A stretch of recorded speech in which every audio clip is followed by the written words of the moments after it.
दीपक की जेब में 100 रुपए थे और भूमि पहली बार उससे मिलने आ रही थी। फोन पर उससे वादा किया था कि साथ में लंच करेंगे, आइसक्रीम खाएंगे और मूवी देखेंगे। दीपक लाइब्रेरी में बैठा पढ़ रहा था, तभी भूमि का मैसेज आया। कहाँ हो? लाइब्रेरी में हूँ, उसने रिप्लाई किया। मैं आ गई। गांधी पार्क में बैठी हूँ, तुम्हारा वेट कर रही हूँ, दीपक ने रिप्लाई किया। अभी आया। लाइब्रेरी से निकलते टाइम अच्छी तरह मुंह ढककर वो गांधी पार्क की तरफ निकल गया। वहां जाकर देखा तो एक बेंच पर कपड़े से मुंह लपेटे एक कन्या बैठी थी।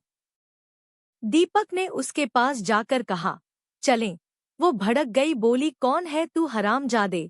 तेरे घर में माँ बहन नहीं है क्या? उसका भड़कना जायज भी था क्योंकि वो भूमि नहीं थी।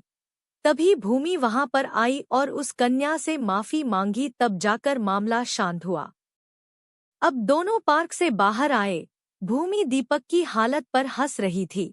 भूमि ने कहा, बहुत जोर से भूख लगी है, पहले लंच कर लेते हैं, फिर मूवी देख लेंगे। दीपक ने भी हाँ में हाँ मिलाई और बोला, चलो आज तुम्हें यहाँ का सबसे बेस्ट खाना खिलाता हूँ। थोड़ी ही देर में दोनों होटल मोती पैलेस के सामने थे, क्योंकि उसके सामने अन्नपूर्णा रसोई थी। भूमि मोती पैलेस की तरफ जाने लगी तो दीपक बोला, अरे इधर नहीं, ये तो सबसे बेकार है, क्योंकि यहाँ मिनिमम 400 रुपए से खाना शुरू होता है और अपनी जेब में मात्र 100 रुपए हैं। दीपक उसे अन्नपूर्णा रसोई में ले गया, जहाँ उन्होंने 16 रुपए में दोनों ने खाना खाया, साथ में 20 रुपए की छाछ ले ली। भूमि को दीपक थोड़ा अजीब लगा। ऐसे कौन पहली बार ही किसी लड़की को अन्नपूर्णा में खाना खिलाने लेकर जाता है। फिर बारी आई आइसक्रीम की तो बाहर निकलते ही कुल्फी की रेहड़ी दिख गई। दीपक ने उसे आवाज लगाई, एक 5 रुपए वाली और एक 10 रुपए वाली कुल्फी ले ली। 5 वाली खुद खाने लगा और 10 वाली भूमि को खिला दी। अब बारी थी मूवी देखने की, तो मार्केट में पेन ड्राइव वगैरह में गाने भरने वाली सबसे फेमस दुकान पर गया और वहां जाकर भूमि से पूछा, बताओ कौन सी मूवी देखनी है? भूमि बोली, रांझना। दीपक ने निकाला 20 रुपए का नोट और बोला, भैया मोबाइल में रांझना मूवी डाल दो, और हाँ HD क्वालिटी में डालना। दुकान वाले ने मूवी डाल दी। भूमि हंस रही थी उसकी इन हरकतों पर। दीपक 5 रुपए वाले 4 पैकेट पॉपकॉर्न के लिए आया। अब दीपक और भूमि दोनों ने गांधी पार्क में बैठकर मूवी देखने लगे। मूवी देखते देखते दीपक ने भूमि से कहा, और कोई ख्वाहिश हो तो बता दो। भूमि बोलना तो बहुत कुछ चाहती थी लेकिन चुप रही।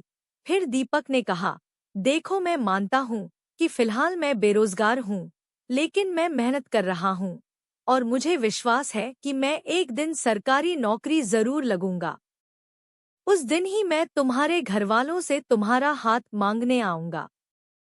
क्या तब तुम मुझसे शादी करोगी?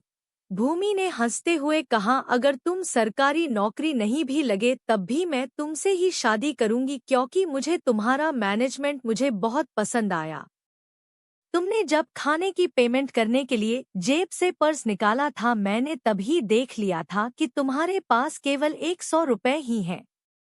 हालांकि कुछ पैसे मेरे पास थे, लेकिन मैं चुप इसलिए रही क्योंकि मैं ये देखना चाहती थी कि तुम इन 100 रुपयों में वो सब वादे कैसे पूरे करते हो जो तुमने मुझसे किए थे।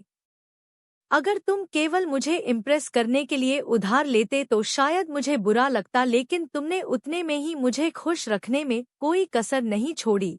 तो मिस्टर दीपक, क्या तुम मुझसे शादी करोगे? दीपक हंसते हुए बोला, जरूर, इस बात पर कुछ मीठा हो जाए। 5 रुपए वाली डेयरी मिल्क खरीदकर मुंह मीठा भी कर लिया। अब भी उसके पास 3 रुपए बच गए।